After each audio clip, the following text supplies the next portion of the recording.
Di ujung sebuah desa kecil yang dikelilingi oleh hutan belantara, berdiri sebuah rumah kosong yang sudah lama ditinggalkan oleh pemiliknya. Rumah itu dikenal sebagai tempat yang angker dan dihindari oleh penduduk desa setempat. Konon, ada kisah tragis di balik rumah tersebut yang membuatnya terlantar begitu lama. Rumah itu dulunya dimiliki oleh seorang bernama Pak Slamet dan istrinya Nyai Maria. Mereka tinggal di rumah itu bersama dua anak mereka, yaitu Ani dan Budi.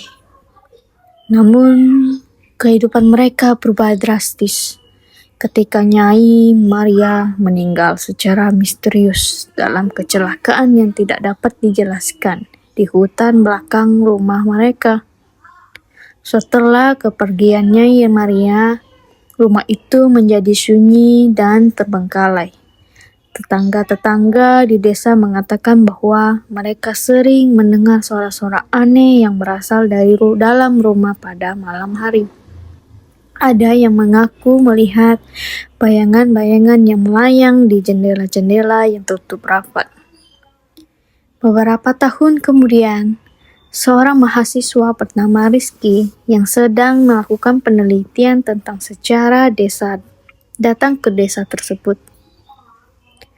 Dia tertarik dengan cerita-cerita mistis tentang rumah kosong di ujung desa dan memutuskan untuk menyelidiki lebih lanjut.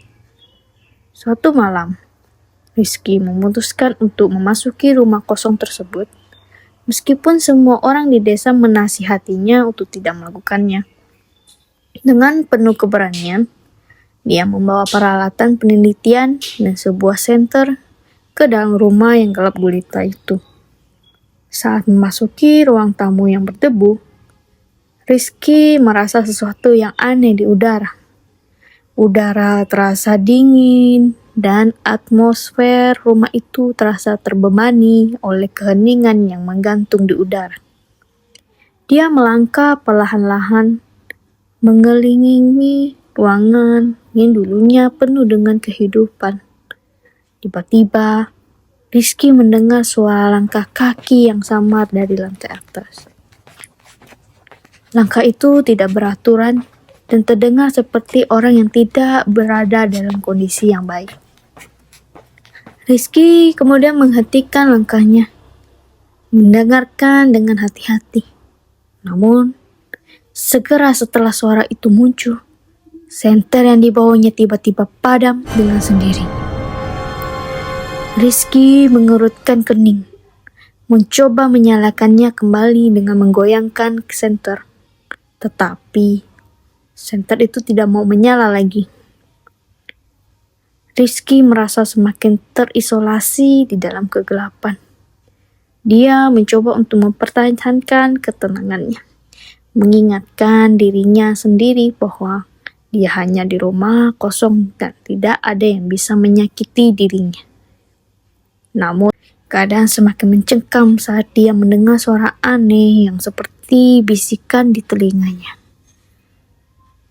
Suara itu terdengar samar, tetapi cukup jelas untuk membuat bulu kuduknya merinding. Rizky berusaha menyingkirkan suara itu dari pikirannya. Tetapi semakin lama semakin sulit untuk baginya mengabaikannya. Saat dia berjalan menuju tangga dan menuju lantai atas, dia mendengar suara pintu berderit dengan keras. Dia menoleh ke belakang dan melihat bayangan yang gelap melintas di koridor yang gelap. Rizky merasa jantungnya berdegup kencang di dadanya. Tapi dia terus maju dengan hati-hati. Di lantai atas, Rizky memasuki salah satu kamar yang paling gelap. Dia bisa merasakan kehadiran yang tidak ramah di sekitarnya. Udara terasa semakin dingin, dan dia bisa melihat uap napasnya ketika dia bernapas dengan cepat. Tiba-tiba, sebuah bayangan muncul di ujung lorong yang gelap.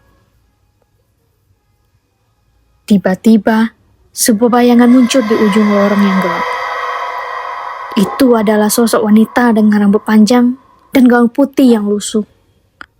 Wajahnya pucat dan matanya kosong. Tetapi tatapan itu terasa menyedot keberanian Rizky. Dengan suara gemetar, Rizky bertanya siapa kamu. Namun, bayangan itu tidak menjawab. Dia hanya melangkah, mendekat dengan langkah yang lembut dan tanpa suara. Rizky bisa merasakan kehadiran yang dingin, seolah-olah ruang di sekitarnya menyerap semua kehangatan. Rizky mencoba untuk mundur, tetapi kakinya terasa seperti terpaku di tempat. Bayangan itu semakin mendekat, semakin dekat dengan Rizky. Dia mencoba menjerit, tetapi suaranya hanya bergema di dalam ruangan yang sunyi. Dan kemudian, tiba-tiba, pintu kamar terbuka dengan keras. Cahaya dari luaran jalan menyinari kamar dengan tiba-tiba. Bayangan itu pun menghilang seketika, meninggalkan Rizky yang terguncang berdiri di tengah ruangan yang kosong. Keluarga Pak Slamet yang dikenal sebagai pemilik rumah itu mendengar teriakan Rizky dan segera tiba di tempat itu. Mereka menemukan Rizky berdiri dalam kamar yang gelap, gemetar dan pucat. Pak Slamet yang khawatir bertanya apa yang terjadi pada Rizky, namun Rizky tidak bisa menjawab. Dia hanya menatap ke arah cermin yang sekarang tampak biasa-biasa saja. Cermin itu tidak menunjukkan apa-apa kecuali bayangan wajahnya sendiri yang pucat dan terkejut. Setelah malam itu, Rizky tidak pernah lagi mendekati rumah kosong itu. Dia tahu bahwa dunia yang lain ada di sekitar mereka.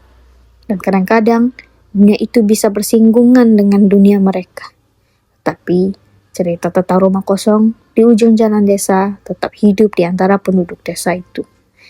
Sebagai peringatan akan kekuatan yang misterius dan tidak terlihat yang berada di sekitar mereka.